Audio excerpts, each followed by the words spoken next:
السلام علیکم ورحمۃ اللہ وبرکاتہ۔ روزانہ درس قرآن اور ترجمہ قرآن سننے کے لیے ہمارے چینل کو سبسکرائب کریں اور بیل آئیکن کو پریس کر لیں تاکہ آپ کو نوٹیفیکیشن مل جائے۔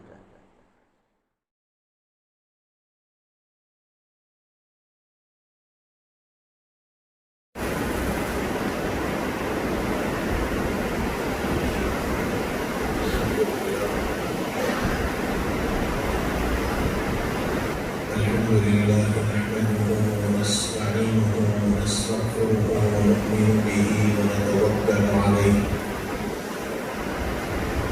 ونعوذ بالله من شرور أنفسنا ومن سيئات أعمالنا من يهد الله فلا مضل له ومن يضلل فلا هادي له ونشهد أن لا إله إلا الله وحده لا شريك له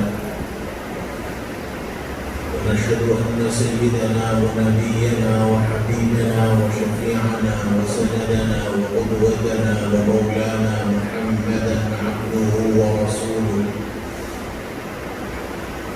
صلى الله تبارك وتعالى عليه وعلى آله وأصحابه وذرياته وأهل بيته وبارك وسلم تسليما كثيرا كثيرا. أما بعد فقد قال الله سبحانه وتعالى: أعوذ بالله من الشيطان الرجيم بسم الله الرحمن الرحيم وقسمنا بينهم معيشتهم في الحياة الدنيا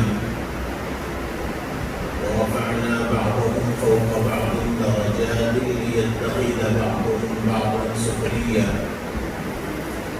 صدق الله العظيم. وقال رسول الله صلى الله عليه وسلم: يأتي على الناس زمان لا يبالي الرجل من أين أصاب المال من حلال أو حرام، كما قال عليه الصلاة والسلام. محترم بزرگوں، عزیز بھائیوں، اسلام ایک مکمل ضابطۂ حیات ہے اور یہ ایک ایسا دین ہے جو اپنے ماننے والوں کے لیے زندگی کے تمام پہلوؤں پر رہنمائی کرتا ہے۔ اسلام 5 چیزوں کے مجموعے کا نام ہے۔ اسلام کی بنیاد 5 چیزوں پر رکھی گئی ہے۔ نبی اکرم صلی اللہ علیہ وسلم نے فرمایا: بنی الاسلام علی 5 شہادت ان لا الہ الا اللہ وان محمد رسول اللہ وتقیم الصلاة وتؤتی الزکاة وتصوم رمضان وتحج البیت ان استطعت الیہ سبیلا، وکما قال. انہوں نے فرمایا کہ اسلام کی بنیاد 5 چیزوں پر رکھی گئی ہے۔ ایک، کلمہ توحید کی گواہی دینا۔ دوسرا، نماز قائم کرنا۔ تیسرا، روزہ رکھنا۔ چوتھا، زکوٰۃ ادا کرنا۔ اور 5واں، اگر اللہ نے طاقت دی ہو تو بیت اللہ کا حج کرنا۔ یہ تو اسلام کی بنیاد ہے۔ اور ایک ہے اسلام کی تعلیمات۔ اسلام کی تعلیمات بھی کئی چیزوں پر منحصر ہے۔ ایک، عبادات۔ دوسرا، معاملات۔ تیسرا، مناکحت۔ چوتھا، معاشرت۔ 5واں، اخلاق۔ یہ سارے اسلام کا خلاصہ ہے۔ ان میں سے اگر آدمی کسی ایک میں آگے بڑھ جائے اور دوسرے میں ناقص ہو تو وہ مسلمان تو ضرور ہے لیکن اسلامی تعلیمات پر عمل پیرا نہیں ہے۔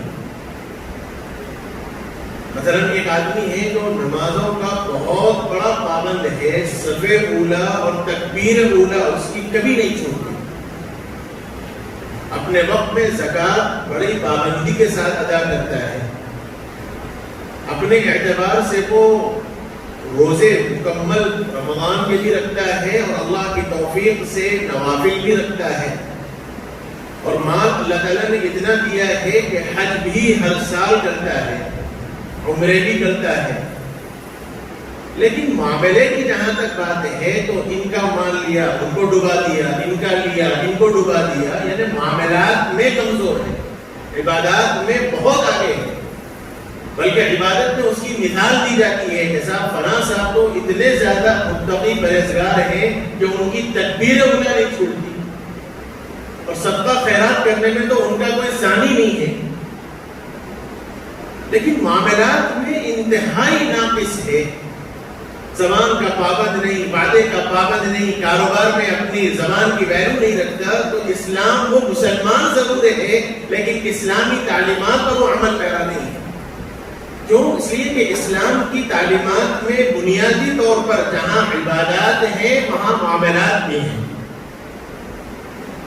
ایک انسان عبادت بھی کرتا ہے، معاملہ بھی کرتا ہے، باہر بڑا اچھا ہے، لوگ اس کے اخلاق کی مثال دیتے ہیں، لیکن گھر میں آ کر انتہائی جلاد بن جاتا ہے، پوری مردانگی اور پوری اپنی طاقت عورت پہ بیوی پہ آ کے دکھاتا ہے، جہالت کی، مناکحت کے معاملے میں کمزور ہے، اسلامی تعلیمات پر وہ عمل پیرا نہیں ہے۔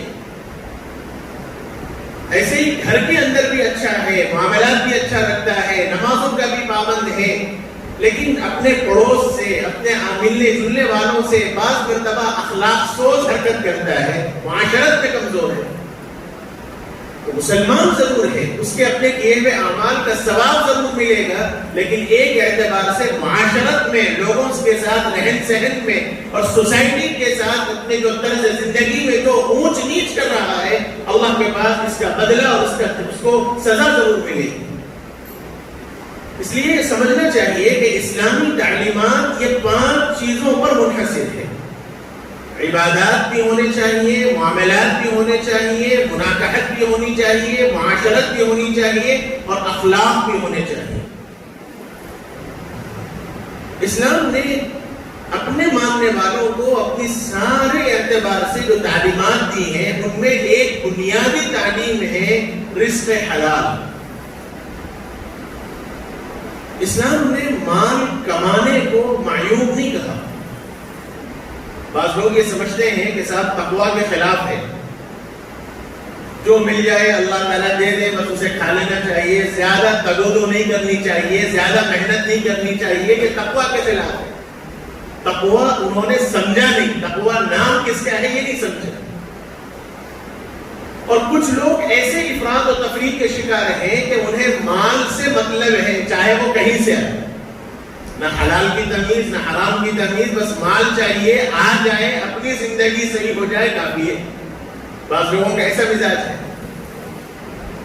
سمجھنا چاہیے نبی اکرم صلی اللہ علیہ وآلہ وسلم نے ایک روایت فرمائی، نسائی شریف کی روایت ہے، اللہ کے نبی صلی اللہ علیہ وسلم نے فرمایا یأتی علی الناس زمان، فرمایا کہ لوگوں پر اخیر زمانے میں ایک ایسا وقت آئے گا، یہ بات میرے اور آپ کے آقا نے فرمائی ہے، میرا بھی ایمان ہے، آپ کا بھی ایمان ہے، اور ہر مسلمان کا یہ ایمان ہے کہ ساری دنیا کی بات جھوٹی ہو سکتی ہے لیکن میرے آقا کی زبان سے نکلا ہوا لفظ غلط نہیں ہو سکتا۔ یہ میرا ایمان ہے، آپ کا ایمان ہے، اور یہ ہو کر رہے گا، اللہ کے نبی کا ارشاد ہے۔ فرمایا یأتی علی الناس زمان، لوگوں پر ایک ایسا وقت آئے گا، ما یبالی الرجل من این اصاب المال، آدمی کو اس کی پرواہ نہیں ہوگی کہ وہ مال اس نے کہاں سے حاصل کیا۔ اللہ کے نبی سے زیادہ امت کو سمجھنے والا کوئی نہیں، نباز، نفس کو اور نفس پہچاننے والے، مزاج کو سمجھنے والے، آقا سے زیادہ اپنی امت کو پہچاننے والا کوئی نہیں۔ اور میرا اور آپ کا یہ ایمان ہے کہ اللہ کے نبی صلی اللہ علیہ وسلم اپنی طرف سے کوئی بات نہیں کہتے، کیونکہ قرآن نے بھی کہا وَمَا يَنْطِقُ عَنِ الْهَوَىٰ إِنْ هُوَ إِلَّا وَحْيٌ يُوحَىٰ۔ اللہ کے نبی اپنی طرف سے کوئی بات نہیں کہتے، بلکہ وہ تو وہی بات کہتے ہیں جو ان کے پاس وحی کی جاتی ہے۔ اس لیے اہل سنت والجماعت کا یہ اتفاق ہے کہ اللہ کے نبی صلی اللہ علیہ وسلم کی زبان سے نکلا ہوا لفظ بھی وحی ہے۔ البتہ وحی دو ہے، ایک وحی متلو ہے، ایک وحی غیر متلو۔ یعنی وحی متلو کا مطلب وہ وحی جس کی تلاوت کی جاتی ہے، پڑھا جاتا ہے، وہ قرآن شریف ہے۔ اور ایک وحی غیر متلو یعنی وہ وحی جس کی تلاوت نہیں کی جاتی، اور وہ ہے حدیث شریف۔ وحی ہے وہ۔ حضور اکرم صلی اللہ علیہ وسلم نے فرمایا یأتی علی الناس زمان ما یبال الرجل من این اصاب الماء۔ ایک زمانہ ایسا آئے گا کہ لوگوں کو یہ پرواہ نہیں ہوگی کہ اس نے مال کہاں سے حاصل کیا۔ اور پھر حضور نے فرمایا کہ الحلال او من حرام، من این اصاب المال کی تشریح فرمائی کہ آدمی کو یہ پرواہ نہیں ہوگی کہ اس نے مال کہاں سے کمایا، حلال من حلال او حرام، یعنی حلال طریقے سے کمایا یا حرام طریقے سے کمایا۔ یہ وعید فرمایا اور یہ ہو کر رہے گا۔ ایک طرف قرآن مجید کی آیات پر غور کریں، دوسری طرف احادیث کو دیکھیں تو اللہ کے نبی صلی اللہ علیہ وسلم نے بھی اور خود قرآن نے بھی مختلف آیات کے ذریعے یہ ثابت کیا ہے کہ انسان اپنے طور پر کمائے لیکن حلال طریقے سے کمائے۔ اور یہ تقسیم جو ہے، کوئی مالدار ہے، کوئی کمزور ہے، کوئی غریب ہے، کوئی متوسط طبقے کا آدمی ہے، یہ تو اللہ کی تقسیم ہے۔ نحن قسمنا بینہم معیشتہم فی الحیات الدنیا۔ اللہ تعالیٰ فرماتے ہیں کہ دنیاوی زندگی کے اندر ہم نے لوگوں کو تقسیم کر رکھا ہے، معیشت کے اعتبار سے، کمائی کے اعتبار سے، درجات کے اعتبار سے، مال کے اعتبار سے، اسٹیٹس کے اعتبار سے۔ اللہ تعالیٰ فرماتے ہیں ہم نے تقسیم کر رکھا ہے وَرَفَعْنَا بَعْضَهُمْ فَوْقَ بَعْضٍ دَرَجَاتٍ، اور ایک کو دوسرے پر ہم نے فوقیت دی ہے، کسی کو بلند مقام دیا، کسی کو مالدار بنایا، کسی کو کمزور بنایا، کسی کو متوسط بنایا۔ یہ اللہ کی تقسیم ہے۔ اور قرآن نے یہ بتلایا ہے کہ نبی اکرم صلی اللہ علیہ وآلہ وسلم کے علاوہ اور انبیاء علیہ الصلاۃ والتسلیم کو بھی خاص طور پر یہ حکم دیا گیا تھا یا ایھا الرسل کلوا من الطیبات واعملوا صالحا۔ ہر رسول کو، علماء نے لکھا ہے کہ یا ایھا الرسل، قرآن نے جمع استعمال کیا، اس سے سارے رسول مراد ہیں۔ ہر نبی کو یہی پیغام دیا گیا تھا کہ اے رسولو کلوا من الطیبات۔ رسول کا کام تو اللہ کے بندوں کو اللہ تک پہنچانا تھا، ان کا کام دعوت تھا، ان کا کام تبلیغ تھا، ان کا کام اللہ کے بندوں کو کفر سے، ظلمت سے، تاریکی سے نکال کر ایمان کی طرف، روشنی کی طرف، ہدایت کی طرف لانا ان کا مقصد تھا۔ لیکن اس کے ساتھ ساتھ دنیاوی اعتبار سے، زندگی گزارنے کے واسطے اللہ تعالیٰ نے ہر نبی کو یہ پیغام دیا کلوا من الطیبات، پاکیزہ روزی اختیار کرو۔ حدیث شریف کے اندر، ترمذی کے اندر روایت موجود ہے، حضرت داؤد علیہ نبینا وعلیہ الصلاۃ والسلام ایک مرتبہ سو رہے تھے تو دو فرشتے آئے، ایک سرانے ایک پایتانے ٹھہرا، اور پایتانے والا فرشتہ سرانے والے فرشتے سے پوچھ رہا ہے کہ صاحب یہ کیسے آدمی ہے؟ حضرت داؤد نیند میں ہے، یا بعض روایات میں یہ کہ حضرت داؤد نے خواب دیکھا۔ دونوں باتیں محدثین نے لکھی ہیں۔ خواب میں حضرت داؤد کو یہ بتایا گیا کہ ایک آدمی سرانے کھڑا ہوا، ایک آدمی پایتانے کھڑا ہوا، اور پاؤں کے پاس ٹھہرنے والا آدمی سرانے والے آدمی سے پوچھ رہا ہے کہ یہ کیسے آدمی ہے؟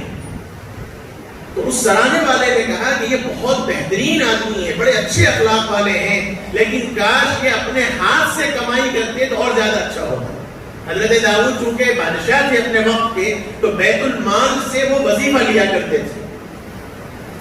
تو اس سرانے والے آدمی نے یہ کہا کہ یہ بہت اچھے آدمی ہیں، لیکن ان کے لیے اور زیادہ بہتر ہوتا ہے کہ یہ اپنی کمائی سے کھاتے۔ بیدار ہوئے، حضرت داؤد علیہ السلام نے بارگاہ الہی میں دعا فرمائی کہ یا اللہ مجھے کوئی ہنر سکھا دیجیے تاکہ میں حلال روزی اور اپنے ہاتھ کی کمائی کھاؤں. قرآن کہتا ہے وَأَلَنَّا لَهُ الْحَدِيدَ.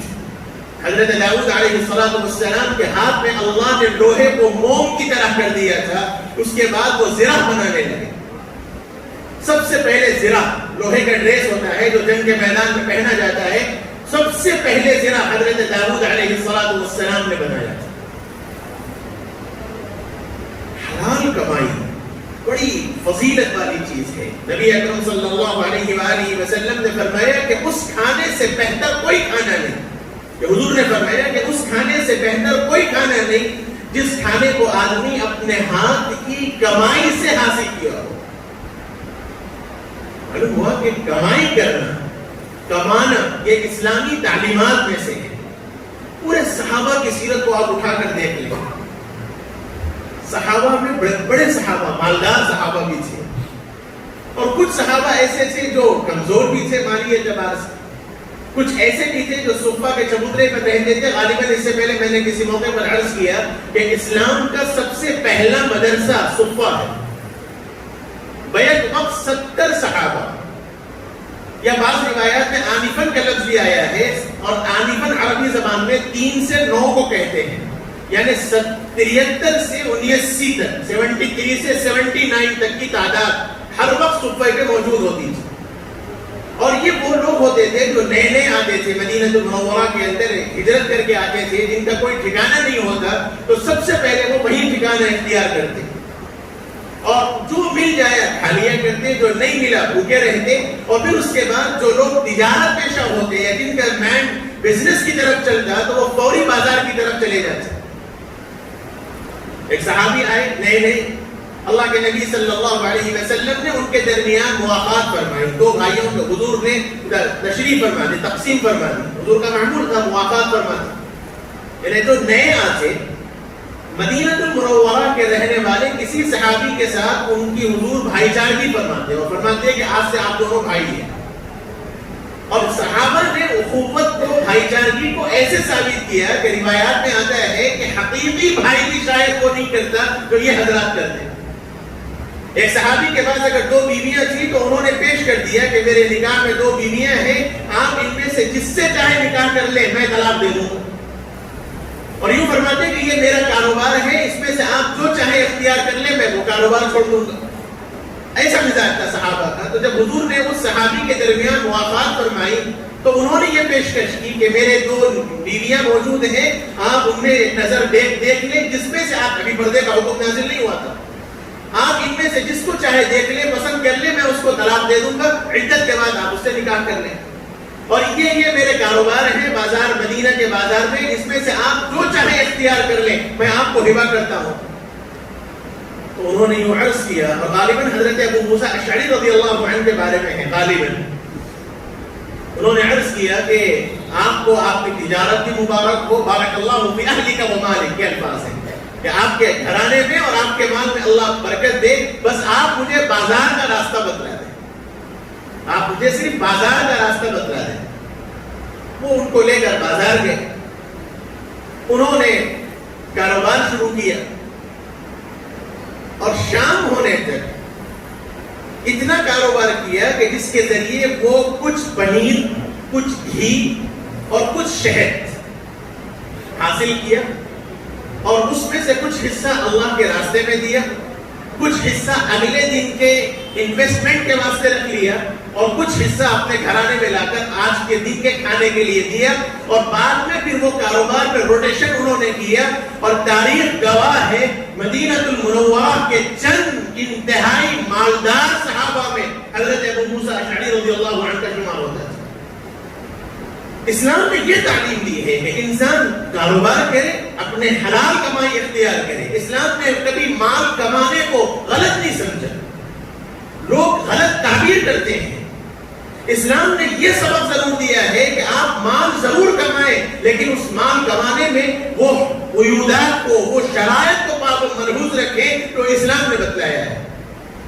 حلال طریقے سے جتنا زیادہ کما سکتے ہو کمائیں. اسی لیے تو میرے آقا نے فرمایا، حضرت سعد رضی اللہ عنہ، سعد بن ابی وقاص رضی اللہ عنہ بڑے مالدار صحابی تھے، مکہ المکرمہ میں ایک مرتبہ بیمار پڑے سفر کے دوران، اور ایسا محسوس ہوا کہ شاید اب آخری وقت ہے. رسول اللہ صلی اللہ علیہ وآلہ وسلم سے یوں عرض کیا کہ یا رسول اللہ شاید اب میں باقی نہیں رہوں گا، شاید میرا وقت ختم ہو چلا ہے، میری ایک ہی بیٹی ہے اور میرے پاس مال بہت ہے، میں چاہتا ہوں کہ میں اپنے مال کو اللہ کے راستے میں دے دوں.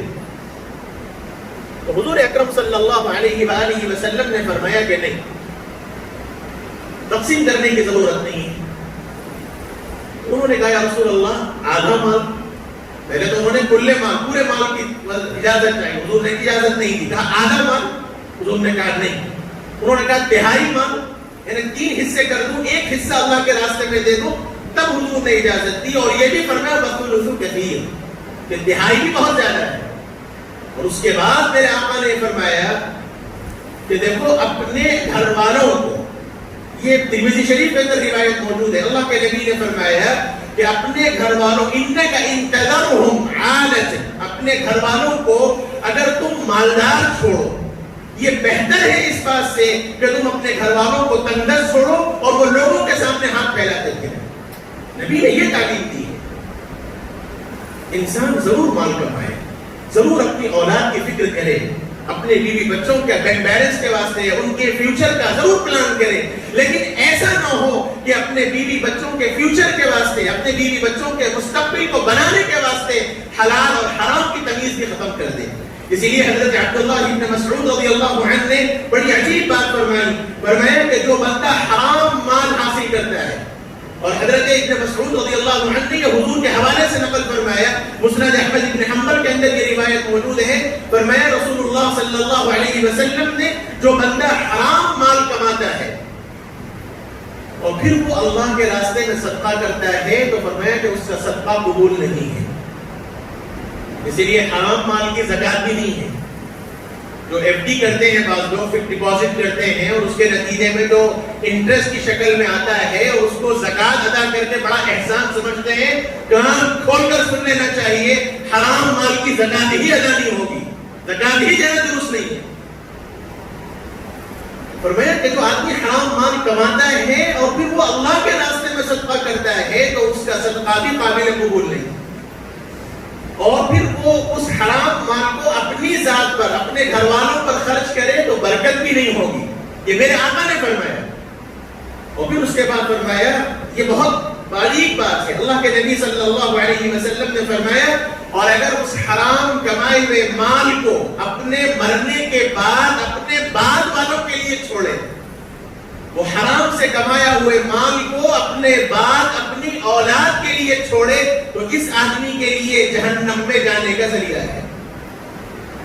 ہم نے ہر شخص اپنے آپ میں غور کر کے سوچ لے کہ میں اتنی تگودو کرتا ہوں، اتنی محنت کرتا ہوں، میرا مقصد کیا ہے؟ میں تو عام عمومی مزاج، ہر آدمی کی ایک سوچ ہے کہ صاحب میں تو کیسے بھی رہ جاؤں گا، میرا کیا ہے، میرے بیوی بچے خوش رہیں، میرے بعد میرے بیوی بچوں کا مستقبل بنا رہے. عمومی اعتبار سے عام طور پر یہ مزاج ہے. آدمی اپنے اوپر مشقتوں اور مصیبتوں کو جھیل لیتا ہے لیکن اپنی اولاد اور اپنی بیوی بچوں اور اپنے گھر والوں پر آنے والی تکلیفوں کو برداشت نہیں کرتا اور اس کے واسطے وہ تگدو کرتا ہے، محنت کرتا ہے. ایسوں کے واسطے اللہ کے نبی صلی اللہ علیہ وسلم نے فرمایا کہ مال کماؤ تو بہت احتیاط کے ساتھ، کیونکہ مال کمانے کے بعد اگر اپنے ماں باپ، اپنے بعد والوں کے لیے اگر چھوڑ دو گے تو یہ ہمارے لیے جہنم میں جانے کا سبب ہے. وہ تو بڑے عیش کریں گے، وہ تو خوش رہیں گے. اس لیے کمائی کرنا چاہیے، کمانا چاہیے، محنت کرنی چاہیے، جتنا ہو سکے کرنا چاہیے. اسلام نے اس سے منع نہیں کیا، لیکن وہ قید، وہ شرائط کے ساتھ تو اسلام نے بتلایا ہے. بس ایک بات کہہ کر اپنی بات ختم کرتا ہوں. بزرگان دین کے واقعات سے بھی ایک پتہ چلتا ہے.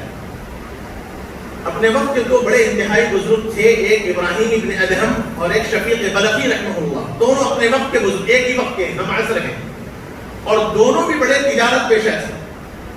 حضرت شفیق بلخی رحمۃ اللہ علیہ ایک مرتبہ فجر کی نماز پڑھ کے ارادہ کیا تجارت کو نکلنے کے لیے. اور اس زمانے میں تجارت کے لیے دور دراز علاقوں میں جانا پڑتا تھا، لمبے لمبے سفر ہوتے تھے. تو حضرت ابراہیم ابن ادھم سے ملاقات کی اور کہا کہ میں تجارت کے سفر کے لیے نکل رہا ہوں، دعا فرما دیں۔ انہوں نے دعا کی، ایک دوسرے سے دعا کے لیے نکلے اور چل پڑے۔ کچھ دن گزرے، حضرت ابراہیم ابن ادھم نے ایک مرتبہ دیکھا کہ فجر کی نماز میں حضرت شفیق بلخی موجود ہے۔ تو بڑا تعجب کیا کہ بھئی اتنا لمبا سفر اتنے وقت میں تو طے نہیں ہو سکتا۔ تو نماز کے بعد ملاقات کی اور بڑے تعجب سے پوچھا کہ آپ تو سفر کے لیے گئے تھے اور واپس آ گئے؟ تو کہا کہ ہاں گیا تو تھا، لیکن راستے میں ایک ایسا واقعہ پیش آیا جس کی وجہ سے اب مجھے تجارت کرنے پر دل نہیں رہا۔ تو کہا کیا چیز آپ نے دیکھی؟ انہوں نے کہا کہ ایک جگہ میں نے پڑاؤ ڈالا، جنگل میں اس زمانے میں پڑاؤ ڈالتے تھے، خیمہ تیار کیا، ٹینٹ تیار کیا اور وہاں میں نے پڑاؤ ڈالا۔ تو دن کا وقت تھا، میں نے دیکھا کہ ایک پرندہ ہے جو اندھا ہے، جو اڑ بھی نہیں سک رہا تھا، پاؤں سے بھی معذور ہے، آنکھ سے بھی معذور ہے، اندھا ہے۔ تو میں اس کو دیکھ کر یہ سوچا کہ اب یہ جنگل کے اندر یہ پرندہ کیسے جیے گا، یہ کھائے گا کیا؟ ابھی میں یہ سوچ ہی رہا تھا، میں نے دیکھا کہ ایک اور پرندہ آیا اور اس کے منہ میں کچھ نوالا تھا، وہ اس نے لا کر اس پرندے کے سامنے رکھا اور اس پرندے نے اس میں سے کھایا اور باقیہ جو بچا پھر اس پرندے چلانے والے پرندے نے کھایا اور پھر وہ اڑ گیا۔ تو اسی وقت میرے دل میں یہ خیال آیا کہ جب جو اللہ اپنے اس معمولی سے پرندے کو جو اندھا ہے، اڑ نہیں سکتا، جنگل میں کوئی پرسان حال نہیں، میرا اللہ اگر اس کو کھلانے پر قادر ہے تو میں انسان ہوں، اشرف المخلوقات ہوں، مجھے کیا ضرورت پڑی کمانے کی؟ میں بھی ایک جگہ بیٹھ کر کھاؤں گا، اللہ پاک مجھے بھی ضرور رزق دیں گے۔ یہ کہہ کر میں اپنا سفر ختم کیا اور واپس آ گیا۔ حضرت ابراہیم نے ادھم رحمہ اللہ نے فرمایا کہ تم نے بات جو کی وہ تو ٹھیک ہے،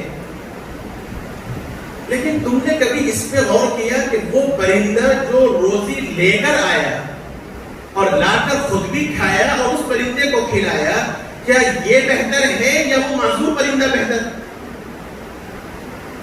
یعنی اپنے آپ کو ایسا بناؤ کہ خود کی بھی مدد کرو اور دوسروں کی مدد کرو، یہ بہتر ہے یا ایک جگہ بیٹھ کر دوسروں کی مدد لینا بہتر ہے؟ اور پھر اس کے بعد اللہ کے نبی صلی اللہ علیہ وآلہ وسلم کی حدیث سنائی، الید العلیٰ خیر من ید السفلی، کہ اوپر والا ہاتھ یعنی دینے والا ہاتھ نیچے والے یعنی لینے والے ہاتھ سے زیادہ بہتر ہے۔ جیسے یہ روایت سامنے آئی تو حضرت شفیق بلخی نے کہا کہ خدا کی قسم تم نے تو میری آنکھیں کھول دی، بس ابھی یہاں سے سفر کے لیے نکل رہا ہوں۔ بھائیو بات یہ ہے کہ انسان کمائے ضرور، جتنا ہو سکے، جو آپ کی طاقت ہے، اپنی طاقت کے بقدر کمانا بھی چاہیے، اپنا فیوچر بھی صحیح کرنا چاہیے، لیکن بس ایک حد ہونی چاہیے اور وہ ہے حلال اور حرام کی تمیز۔ سود سے بچنا چاہیے، حرام کاری سے بچنی چاہیے، خاص طور پر رہن جیسی چیزیں جو اس وقت معاشرے میں بہت پھیل رہی ہیں، اللہ بھی اپنے کرم سے معاف فرما دے۔ پیسہ اگر ہے تو رہن پر گھر دینا، رہن پر لینا، رہن پر دینا، دونوں بھی حرام ہیں۔ اس رہن کے گھر میں رہنے والا بھی لعنت کا مستحق ہے اور رہن پر دینے والا آدمی بھی لعنت کا مستحق ہے۔ قرآن نے کہہ دیا ہے احل اللہ البیع وحرم الربا، اللہ نے ربا کو حرام قرار دیا، بے کو حلال قرار دیا، بزنس کو حلال قرار دیا، جتنا چاہے بزنس کیجئے، لیکن وہ تمام چیزیں جو سود کے شائبے میں داخل ہیں حرام ہیں۔ جیسا سود حرام، سود میں شائبہ شک پیدا ہو جائے تو بھی حرام ہے۔ اس لیے رہن کا معاملہ بہت سوچ سمجھ کر کرنا چاہیے، اس کے کنڈیشنز ہیں، اس کے شرائط ہیں، وہ شرائط علماء سے پوچھیں، مفتیان کرام سے فتویٰ لیں، اس کے بعد کام کریں۔ اور یہ رہن پر دینے کا جو معاملہ ہے، جو لوگ اس میں مبتلا ہیں، اللہ سے استغفار کرنا چاہیے اور فوری اس ایگریمنٹ کو ختم کرنا چاہیے، ورنہ جب تک زندگی ہے صبح اور شام اللہ اور اس کے رسول کی لعنت برستی رہے گی۔ اللہ ہی اپنے کرم سے محفوظ فرمائے۔ بس اپنی بات ختم کرتے ہوئے یہی پیغام ہے، کاروبار ضرور کیجئے، حلال اختیار کیجئے اور حرام سے اپنے آپ کو بچائیے اور سود سے خاص طور پر اپنے آپ کو محفوظ رکھیے۔ اللہ تعالیٰ اپنے کرم سے اسلام پر اور اسلام کے بتائے گئے طریقے پر عمل کرنے کی توفیق نصیب فرمائے۔ وصلی اللہ وسلم وبارک علی نبینا محمد وعلی آلہ وصحبہ اجمعین والحمد للہ رب العالمین۔